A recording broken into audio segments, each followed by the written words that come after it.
Hello, everyone. Welcome, welcome, welcome. It's so good to see you. It's so good to be here with everyone. Today, what we're going to be doing is talking about roast. Now, I know you might have a preference between a light roast and a dark roast, but do you ever wonder why they're so different? Well, I want to talk about that today, talk a little bit about what happens with roasting and some of the key differences between different roast profiles. So, we're going to jump in right now. Also, as we're going through this stream, or if you're watching on demand later, please do me a favor. Any questions that you have, feel free to drop them in the chat. I'm going to be watching that the whole time and making sure to keep up with them. So anything that comes to mind, throw it in there and I'll be happy to discuss it. So let's talk about roast, right?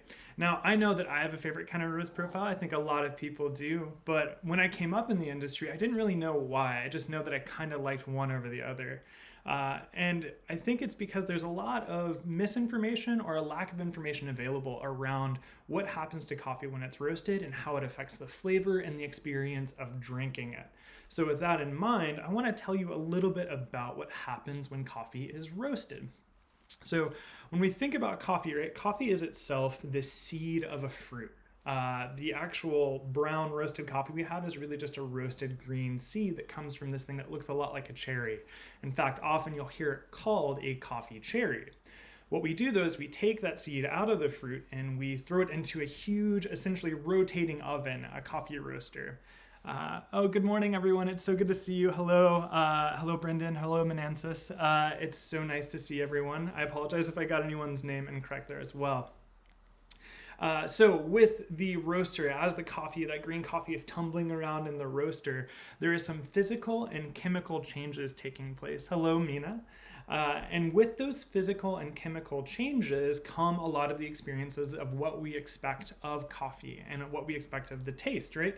But it's important to kind of focus on, I think, four things that happen or four places that we see a lot of change within that green coffee as it's roasted.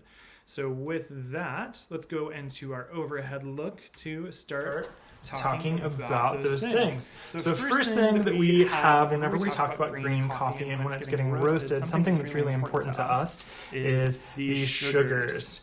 So I'm going to write down sugars here, fix that G, and then little sugar cubes. So if you were here last week, you'll remember we were talking about how with coffee when it's roasted, right, it wants to be a seed, it's a seed that wants to turn into a tree at some point. And so with that, it needs stored energy. And the way it primarily stores that energy is in these long chain starchy sugars or carbohydrates, right? But whenever we apply heat to those sugars, they start to break down. And the more heat that is applied, the more those sugars break down itself. So over time, as we roast coffee, coffee will go from having these long chain complex carbohydrates to these simpler and simpler. Oh, sounds like some microphone issues. We're hearing it twice. Oh no. Let me see. We'll see if this helps solve that problem. Hopefully it does. So let me know in the chat if it's still going on, if the microphone issues are still happening. Great. Okay, so with that, as we're talking through these sugars, right, we're looking at these sugars and they're breaking down. These long chains complex carbohydrates, as heat is applied and energy is applied. Oh, we're hearing it twice when you're in the overhead view. Very interesting. Okay. Well, let me switch over there and make sure. There we go. That is why. I think we're all set now. Okay, fantastic. So anyway, jumping back in. These sugars, we're applying heat, right? This is going to be our roaster. You know, my expert art is fantastic, right? We've got fire up here. And as we apply them, what originally are these long, complex carbohydrates with heat start getting broken down into simpler and simpler and simpler sugars, right? So if we think about a light roast, right, up here, these complicated sugars start breaking down into simpler sugars and it starts becoming easier to taste. And so as things become easier to taste, or as these sugars get heated up and become simpler and simpler, our tongues have an easier time tasting them. A really great example of this is the difference between whole wheat toast and white bread, right? Whole wheat toast has that really long, complicated sugar. It's been less refined, right? And then if you think of white bread, it tastes sweeter because the flour's been more refined itself. And so with that, it's really similar as we apply heat to green coffee seeds. However, one of the things that we have to be cognizant of is the longer we apply that heat, the more those things become reduced and reduced, which means the more roasted a coffee gets, ostensibly, it would get sweeter, right? Unfortunately, that's not exactly the case. So as we get to a light roast, it's starting to taste a little bit sweeter. It might feel a little bit more easy to detect the sweetness, right? As we get to a medium roast, it gets even sweeter and easier to taste. It's almost like that white bread. And then as we get to a dark roast, the sugars start to caramelize and we actually start getting a little bit of bitterness. Now, the bitterness isn't going to be overwhelming, right? Because it's not going to outweigh the rest of the fantastic qualities of that coffee. However, it still is going to have that little bit of that nice crisp kind of punchy thing that often pairs really well with milk, right? That bitterness that kind of balances out with some of the milk that often happens if you're a big dark roast fan or a dark roast drinker. The other thing outside of caramelization that takes place is those long chain carbohydrates simplify and simplify and simplify until they actually carbonize, right? And that's if you get a very, very, very darkly roasted coffee, you actually start having it carbonize almost like you would if you were burning something, right? A really burnt piece of toast starts to carbonize too. Now that isn't inherently a bad thing, it's just a distinct flavor quality, something to know. So ostensibly, if we think about how coffee is roasting and how it's going to change the effect of sweetness, it's going to start being kind of sweet, maybe not as easily sweet as before. A medium roast might feel a little bit sweeter, and then a dark roast is going to have maybe a little bit of a different kind of sweetness, a little less sweetness, a little bit more of that complex bitterness and smokiness that comes from carbonization, right? So that's the process with sugars, right? Now, when we think about the other parts of a coffee seed, there are some really important things to consider with regards to the oils, right? Now, we talked last week about how when you roast coffee, right, there are fats inside of it. Again, that's stored energy that the coffee wants to use to turn into a tree one day. As we apply heat, those oils are going to be able to become more easily accessible to the water we're using to brew it with. Now, what that means in this case, I'm going to go oils here. Oils, and we have again my fantastic oil decanter right there. That's oil. So as we apply the heat, these oils are actually trapped inside of cells. We talked about this last time too. So there's oil in a cell, and we'll have the oil in here, right? Now, as we roast coffee, these cell walls that hold this oil in become more and more brittle. So at a light roast, you're gonna see like this, right?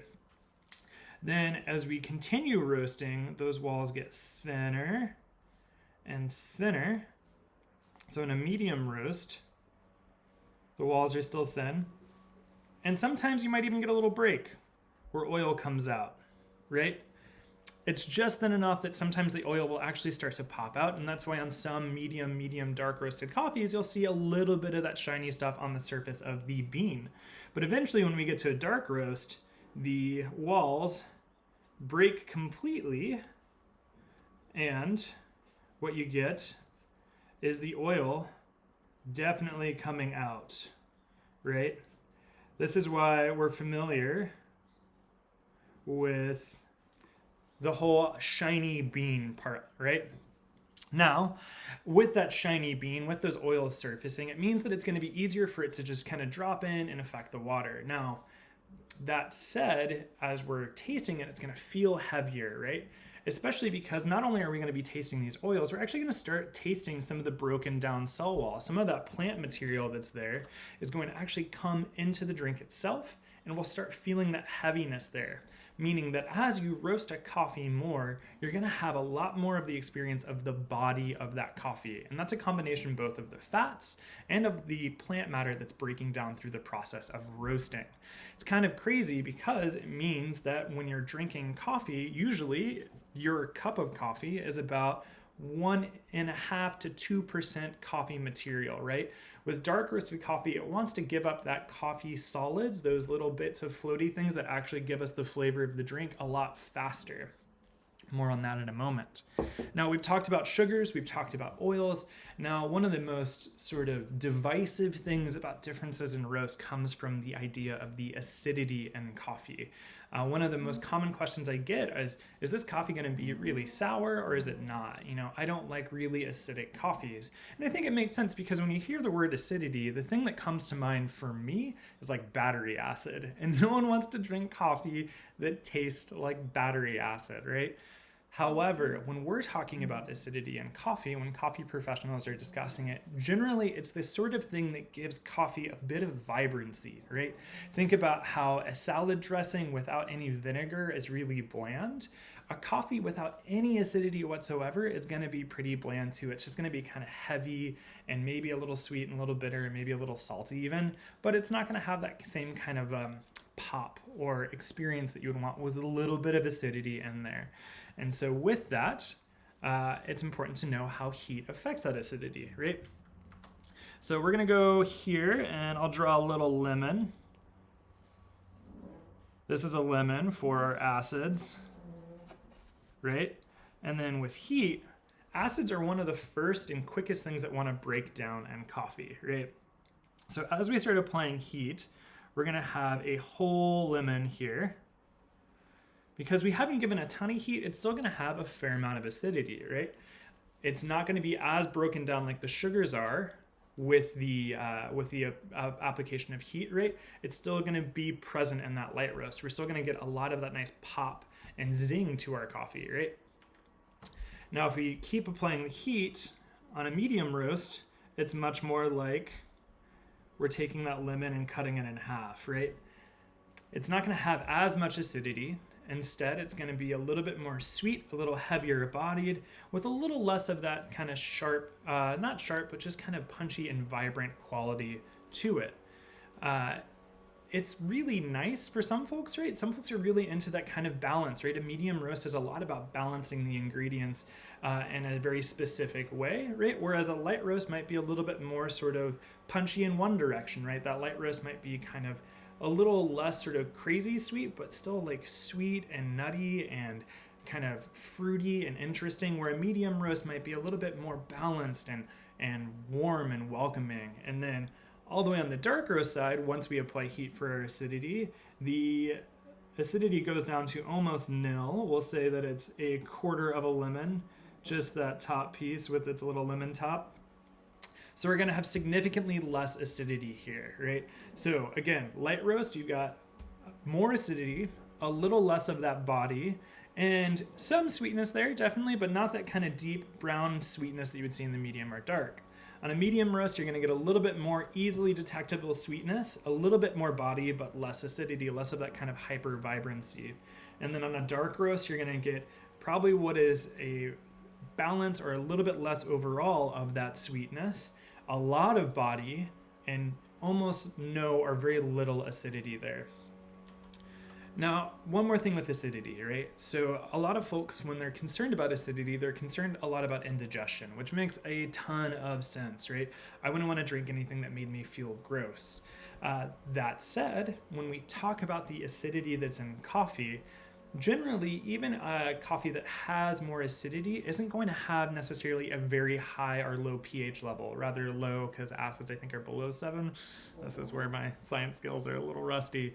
Anyway, the pH level is about consistent. There's been quite a few studies that show the differences between a lighter roasted and a dark roasted coffee from a pH level, and it's pretty negligible, right? And the other thing is there's been more studies from food scientists that discuss specifically how our body digests things and how it affects our body as well. And over time, they've actually seen that a lot of the recommendations that doctors have given about avoiding indigestion aren't consistent from person to person, right? You might have heard some doctors say, well, you have to avoid caffeine or spicy foods or etc. I'm definitely not a doctor, but the research out there shows that the impact of removing those specific foods may or may not have an impact on a person's experience of indigestion or upset stomach. Now, What I do want to say is that you know your body better than anyone. And if you try something and it doesn't sit well with you, you don't ever have to drink it again. I am not going to tell you that you should drink anything that you don't like or that doesn't make you feel the kind of excited and joyful you should be when you're sipping on your favorite cup of coffee. I will say though, I definitely encourage folks to try new things, right? Don't be afraid to dip your toes into something, and then if you don't like it, worst case scenario, it's a cup of coffee that you won't finish, right? And that's not all too bad, all things considered, right? Okay, so we've talked about sugars, we've talked about oils, we've talked about acids, and then that's pretty much the bulk of the key differences here in terms of what happens during roasting. Now, flavor-wise, again, we're going to be seeing some of those major differences between a light roast and a dark roast, being that move from that kind of fruity, zingy quality on the light roast to something that's more smoky and bitter in the dark roast. Now, one more thing that I think is really important to understand as we're talking about, good morning, Connie. One more thing that's really important to understand too about the differences between light and dark roast are that when it comes to these being standards, when you go to different roasters, when you try different coffee roasters, they might have a little bit of a different definition of what their light roast is like compared to a dark roast. Unfortunately, coffee, like a lot of things, is going to be a little bit more relative in these definitions. There's not necessarily a standard by which someone says, oh, this coffee, if roasted to this degree, is going to be a light roast, and this coffee, if roasted to this degree, will be a medium and a dark roast, and then everyone agrees, right? That's not really the case. There actually are some cool tools that are out there that a lot of roasters use to help calibrate internally about what their different roast profiles and levels are. One of those is called an agtron, and what it is it's this thing that can read a sample of ground coffee and give it a numerical value that shows its scale of coloration, right? So a very lightly roasted coffee when ground and put into an agtron is going to have a specific score set, and then a dark roasted coffee is going to have a very different score set. That number is going to be really different.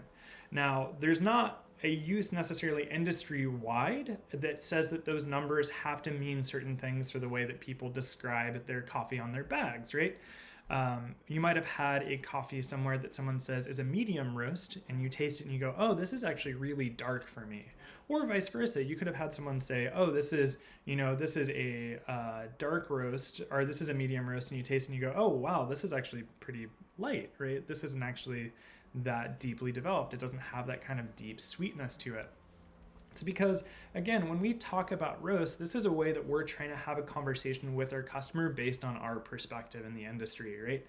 And for Portland Coffee Roasters, we have a perspective where we want to be able to meet a lot of folks in different avenues. And we have a lot of different coffees to kind of support people's interests and their preferences, right? You can go on our website right now, for instance, and get a French roast, delicious organic French roast coffee. It might not be everyone's favorite thing, but we want to make sure that the folks that want that really nice, smoky, heavy-bodied cup, it's available. On the other end, if you ever wanted to try any of our lighter roasted coffee, for instance, our organic Ethiopia is this really beautiful lighter roasted coffee that has just fantastic flavors in it. It reminds me a lot of like Arnold Palmer tea, that kind of mix of tea and lemonade. It is one of my absolute favorites, without a doubt. And we have a full kind of gamut and a range in there. Now, there are other roasters, right, that have perspectives, especially where they're looking for a little bit of the lighter coffee. And you might wonder why that is. Well, the reason why is that as we roast coffee, I'm going to draw a little globe here. This is not to scale, obviously, but we're going to call this terroir. Ooh, this is going to be a fun one. Do I remember how to spell terroir? If anyone in the chat wants to correct me on how to spell terroir, feel free, because I realize right now that my French a little rusty, but I'm going to do my best for us right now. So, terroir, I think there's two R's. That almost looks right. We're going to call it terroir. So terroir means the characteristics of the coffee from where of the coffee based on where it's grown, and some of the other qualities, like what kind of actual plant of coffee was used to grow it. Much like wine, coffee varieties have very distinct flavor qualities, right? A Pinot Noir grape is very different than other kinds of grapes. In coffee, we have a similar kind of variety conversation, in both on a species level and on a variety level, right? We'll talk more about that later, but the important thing to know is that every place that grows coffee is going to taste a little different. Every farmer's practice is going to be a little bit different. It means that coffee is going to be slightly more, different depending on where it comes from, even from the same farm year to year. With differences in climate and differences in growing practices and experimentation, you get wildly diverse results within the coffee world, especially considering that coffee is grown globally, right? The thing is, when we apply heat through the roaster, the grain coffee is going to lose some of the qualities of that terroir, right? As we have this light roast, our globe is really big, and we have a lot of activity here. This is really easy to taste where a coffee comes from when it's light roasted. It's also easy then to taste if there are any errors in the growing or processing of that coffee. Oftentimes when coffee buyers are testing coffees to bring in to be roasted, they're going to roast it to a super light level, a sample roast level, something that most folks might even consider barely roasted, right? But the idea is you want to see everything that coffee has inside of it. You want to understand what exactly that coffee can do before you decide to purchase it in full. So a lighter roasted coffee has more of that terroir, right? As we go to a medium roasted coffee, we're still getting a fair amount, right? But we're starting to lose some of it. We're going to get a little bit of a smaller globe. And it's because we're actually starting to cook out some of the components that are there, some of the aromatic components that are there that make up that flavor, and a few other pieces as well. And we're changing it chemically, which means, again, you're going to taste a little bit less of where that coffee's from. Eventually, though, we're going to get all the way to the very darkest of roasts, and the terroir will still be there, but it's pretty far away. If we were on a spaceship, this would be real deep in the rear view, right? And that means that as you roast coffee darker, you're getting less of the knowledge specifically of where the coffee is from. Now, some folks say that that is a bad thing, and I'm not here to say that necessarily, right? Some coffees I think are beautiful and fantastic when dark roasted, and I think other coffees are incredible when light roasted or medium roasted. It's just important to know that some folks in the industry might have a pretty strong opinion about how coffee should be roasted with regards to highlighting where the coffee is from, particularly because we want to continue to support and highlight the hard work of the people that help grow our coffee. With that, I will say, again, there's no such thing as a wrong preference. And if anyone tells you you're drinking coffee incorrectly, they are wrong. You should be drinking coffee that you enjoy. And ultimately, that's what most coffee professionals should be there to help support you to do. And I know it's something that we care a lot about, and a lot of people in the industry care a lot about as well. So if you have a coffee nerd friend that says that you're drinking it wrong because you only like dark roast, they're the person that's wrong in that situation. That said, if you give yourself a chance to try something new, something outside of your comfort zone, and just try dabbling in them, you might be surprised at what you like and what you don't. And case in point, I actually, when I started this job, I was going to one of our wholesale customers, and we decided to do a blind tasting for them. It was an office, and we did a blind tasting that highlighted a few of our different coffees at different roast levels. And we didn't tell them anything about it. We just had everyone go up, taste, and vote for their favorites. And I talked to no fewer than like 15 people that swore to me they never liked light roasted coffee. They were only into this really nice, smoky, heavy-bodied dark roast. They loved the French roast. And then sure enough, at least 10 out of the 15 picked the lightest roast out of all of them as their favorite. All that is to say that with the exceptional coffees that are being produced and the hard work of roasters like us and many around the country, I think you'll be genuinely surprised to see how incredible and diverse a coffee can be. And the more experimentation they have, the more you can make informed decisions as someone who loves to drink coffee, and the more you can have fun when you're drinking it too. Variety is the spice of life. And I like to think that coffee as a kind of spice itself, a roasted seed that we blend up and add water through, is made all the better by a little bit of that variety. Now, all of that said, I am so curious what you all think.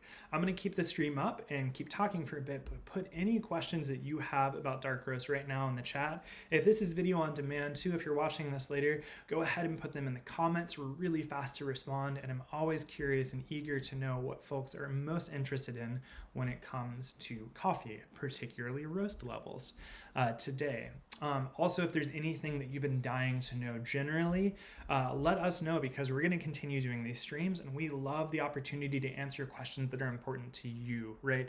I know the things that I'm interested in coffee, and I can talk about them for days, but we want to make sure that the things that we're talking about are the things that are you're most curious of.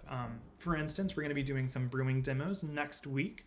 We're going to be specifically showing the differences between a French press and a pour over style brewer, and talking about how flavor wise they're different, and giving you some tips on how to brew best on both.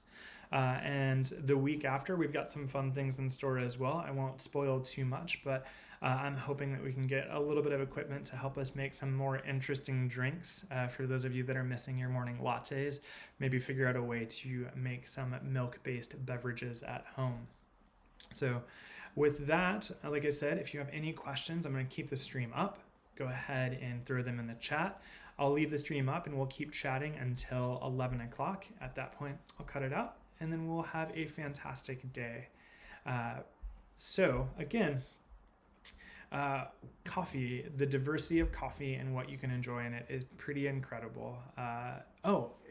Silly me, I'm so sorry. If you're also curious too about getting some more information, I want to make sure that you have an opportunity to learn more. Zach, great question. Do light roasts have more caffeine?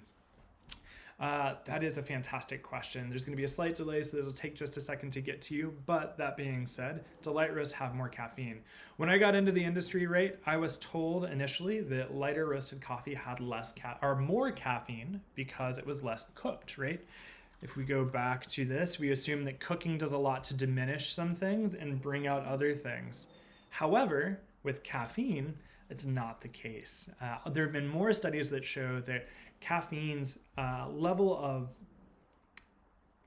the temperature at which caffeine starts to cook off is significantly higher than you would get within your average coffee roasting cycle, right? Usually it would take upwards of 500 plus degrees to actually start breaking down caffeine, and coffee, if it gets to that level, literally turns into charcoal and will catch fire. So caffeine differences on a bean to bean level aren't going to be that much different. However, there is going to be a key difference to know with caffeine and roast level, and that is that whenever we roast coffee, we start breaking down the cell walls and the coffee becomes less dense. We actually start cooking material out of it. Now, the caffeine's not changing, but the actual weight of the individual bean or seed is different. A dark roasted coffee bean weighs less than a light roasted coffee bean. And so with that, if you're brewing coffee by volume, you're grinding up your coffee and you're brewing it, the dark roasted coffee has ostensibly more volume, and so it'll have less caffeine when you brew it. So if you're using tablespoons to measure out your ground coffee, chances are that a dark roasted batch of liquid coffee, if you're using those tablespoons to measure yourself out, is going to be slightly less caffeinated than a light roasted batch. Now, if you're using weight, like we tend to recommend, it's actually the inverse, right? Because every bean is less dense, you end up using more beans in a dark roasted cup than you do in a light roasted cup. For instance, if one dark roasted bean weighs half a gram, and this is just a for instance, and one light roasted bean weighs 1 gram, if we needed to get 20 grams of coffee to brew with, it would require 40 of the dark roasted beans and 20 of the light roasted beans. And with that, you're getting effectively twice the amount of caffeine. Now, it's not always true, right? The difference in weight is not that dramatic, but it's just there to make a point that by weight, if you're brewing by weight, a dark roasted liquid coffee will likely have more caffeine. If you're using volume to measure out your ground coffee, it's likely that dark roasted coffee would have a little bit less. But that is the sort of the long answer. There's some more great materials out there about this too. Also, if you want to learn a little bit more about this as well, I would absolutely recommend going to our website. Again, you can go to Portland Coffee Roasters, and we've got a fantastic blog up from my colleague Scott that's all about the differences between light and dark roast if you want some good reading material as well. I cannot recommend it enough. I think that there's a lot of useful information in there that you will find valuable as you learn and do more with different roast profiles. That being said, it looks like we're at our 11 o'clock timeline. And so with that, I just want to say thank you again so much for being here with me. I appreciate so much everyone being here. Oh, Amy's got a good question. Do I suggest drinking a light roast coffee black or with cream and or sugar? Great question, Amy. I would say with any coffee that you're drinking, I would recommend taking a sip first black. And the reason why is it's sort of like knowing how to season your food. If you like coffee with a little cream and sugar and you taste it black first, you'll have a better idea of how much cream and sugar to add if that's how you want to enjoy it. Or you might taste it and go, you know what, I don't really want cream and sugar in this because it's so delicious on its own. So ultimately, I suggest you drink coffee the way you like it, but I do suggest you try it without cream or sugar first to see how much you'll need or if you'll need it at all. With that, I'm going to close out the stream, though. It's been so great to spend time with everyone here today. I hope everyone is staying safe out there. We're so glad that you can take time out of your day to join us. And remember, please stay curious, stay caffeinated, and stay safe out there. Thanks so much, and look forward to seeing you all soon.